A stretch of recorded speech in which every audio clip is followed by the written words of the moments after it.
Hello movie lovers, welcome back to Movie Mad Max. Heroes review The Goat Life Aadu Jeevitam. యాక్చువల్గా ఈ movie 28th March release అయింది. ట్విట్టర్లో ఎక్కడ చూసినా సరే ఈ మూవీని మామూలుగా లేపట్లేదు. ఆస్కార్ రేంజ్ అది ఇది అని చెప్పేసి తెగ అంటున్నారు. సర్లే మూవీకి వెళ్దామని చూస్తే మా దగ్గర ఎక్కడా లేదు. ఏదైతే అదైంది, సర్లే తీలే అని చెప్పేసి కొట్టం. చాలా దూరం వెళ్ళి ట్రావెల్ చేసి మరి ఈ మూవీ చూడడం అయితే జరిగింది. సో ఇది బేస్డ్ అపాన్ ట్రూ స్టోరీ అంట. వాళ్ళు ముందే మెన్షన్ చేశారు, ఇది based upon a true story అంట. అండ్ దీంట్లో కాస్ట్ మెయిన్ గా పృథ్వీరాజ్ సుకుమారన్ మన సలార్ లో ఉన్నారు కదా ఆయన్ని. And written and directed by Blessy. So first story plot చూసుకుందాం. దానికంటే ముందు మీకు ఒక మూవీ సజెషన్. మరియన్ మన ధనుష్ గారి మూవీ ఎవరైనా చూసారో లేదా కింద కామెంట్ చేయండి.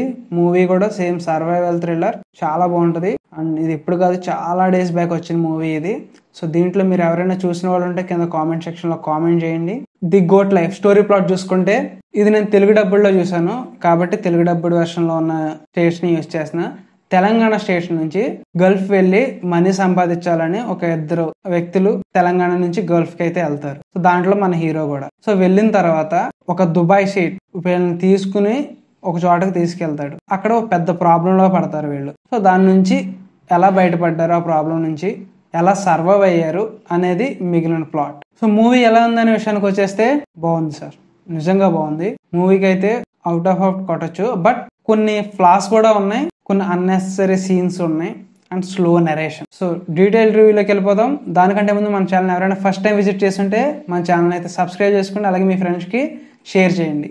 మనకు తెలుసు ఇది ఒక సర్వైవర్ థ్రిల్లర్ జానర్.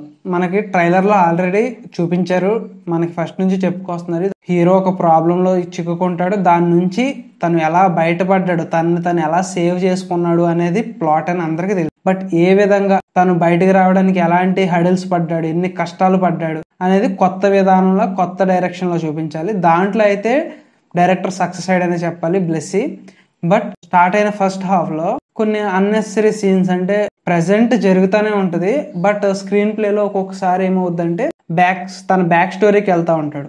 అక్కడ కొంచెం ఆ సీన్స్ కూడా ఎమోషనల్ గా ఉంటే బాగానే ఉంటాయి, బట్ కొంచెం బోరింగ్ గా అనిపిస్తా ఉంటాయి ఆ సీన్స్ అనేవి. అక్కడ ఆ 1 hour కొంచెం ఆడియన్స్ అనేవాళ్ళు డిస్ట్రాక్ట్ అవుతా ఉంటారు. అండ్ మిగిలిన దాని తర్వాత కరెక్ట్ గా ఎప్పుడైతే మన హీరో ప్రాబ్లం లో చిక్కుకుంటాడో అప్పటి నుంచి కూడా మంచి ఎంగేజింగ్ గా మంచిగా తీశారని చెప్పాలి. అండ్ దీనికి ఆస్కార్ అని అంత లేపారు కదా, నిజంగా అంత ఉందా అంటే ఛాన్సెస్ ఉన్నాయి. ఎందుకంటే hard hitting performance of Prithvi, నిజంగా హ్యాట్స్ ఆఫ్ తన డెడికేషన్ కి.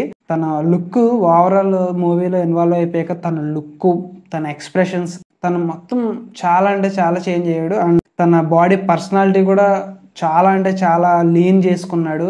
కొంచెం అంటారు కదా బాగా వీక్ అయిపోయిన మనిషి ఎలా ఉంటాడో ఆ విధంగా ఉన్నాడు మూవీలో. పర్ఫెక్ట్ గా స్ట్రిక్ట్ అయ్యాడని చెప్పాలి.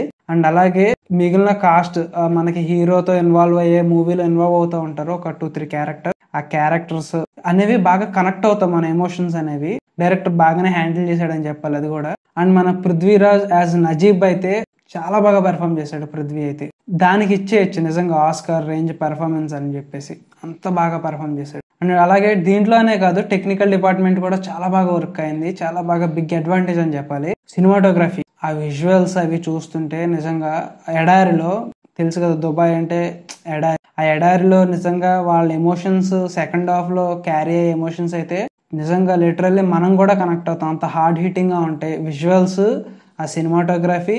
అలాగే బ్యాక్గ్రౌండ్ మ్యూజిక్, ఆ బ్యాక్గ్రౌండ్ మ్యూజిక్ వస్తుంటే ఆ సీన్ కి పర్ఫెక్ట్ గా సెట్ అయిందని చెప్పాలి. ఆ బ్యాక్గ్రౌండ్ మ్యూజిక్ అనేది పృథ్వీ పెర్ఫార్మెన్స్ వచ్చేసి మేజర్ హైలైట్ అని చెప్పాలి. నిజంగా తన పెర్ఫార్మెన్స్ అయితే నెక్స్ట్ లెవెల్ అంతే. అండ్ అలాగే డైరెక్షన్ కూడా చాలా బాగుంది. మనకు తెలుసు నేషనల్ అవార్డు విన్నర్ డైరెక్టర్ అని మనకు తెలుసు బ్లెస్సీ. సో ఈ మూవీతో కూడా తన క్యాపబిలిటీ ఏంటో ప్రూవ్ చేసుకున్నారని చెప్పాలి. అండ్ నెగిటివ్స్ చూసుకుంటే స్లో నరేషన్. మనకు తెలుసు మలయాళం మూవీస్ అనేవి మాక్సిమం స్లోగానే ఉంటాయని. సో స్లో నరేషన్ అనేది దీంట్లో ఒక వీక్ పాయింట్. కొంచెం మధ్యలో అన్నెసరీ సీన్స్ అనేవి తీసేసి కొంచెం రేసీగా పెట్టుంటే ఇంకా బాగుండేది అనిపించింది. అండ్ అలాగే ఫస్ట్ హాఫ్ లో అన్నెసరీ సీన్స్ అన్నాం కదా అవి. అండ్ అలాగే డ్యూరేషన్ అనేది బాగా హెవీ అనిపించింది, 2 hours 53 minutes ఎంతో. అది కాకుండా 220-225 అలా ఉంటే ఇంకా బెటర్ అనిపించింది నాకైతే. సో ఇది పాజిటివ్స్ అండ్ నెగిటివ్స్ చూసుకుంటే. సో ఓవరాల్ గా ఎలా ఉందనే విషయానికి వచ్చేస్తే ద గోట్ లైఫ్ ఆడు జీవితం best watch in theatrical experience. నిజంగా చాలా బాగా అనిపించింది నాకైతే.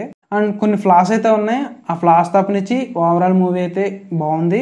కొంచెం అర్థం చేసుకోండి, కొంచెం ఒక్కొక్క రివ్యూ లేట్ అయినా సరే కొంచెం అడ్జస్ట్ అవ్వండి, కానీ ఇచ్చే రివ్యూ మాత్రం జెన్యున్గా ఇవ్వడం అయితే జరిగింది, దాంట్లో ఎలాంటి డౌట్ లేదు. నాకు ఏమనిపించిందో అదే మీతోనే షేర్ చేసుకుంటాను. సో ఇది గోట్ లైఫ్ రివ్యూ.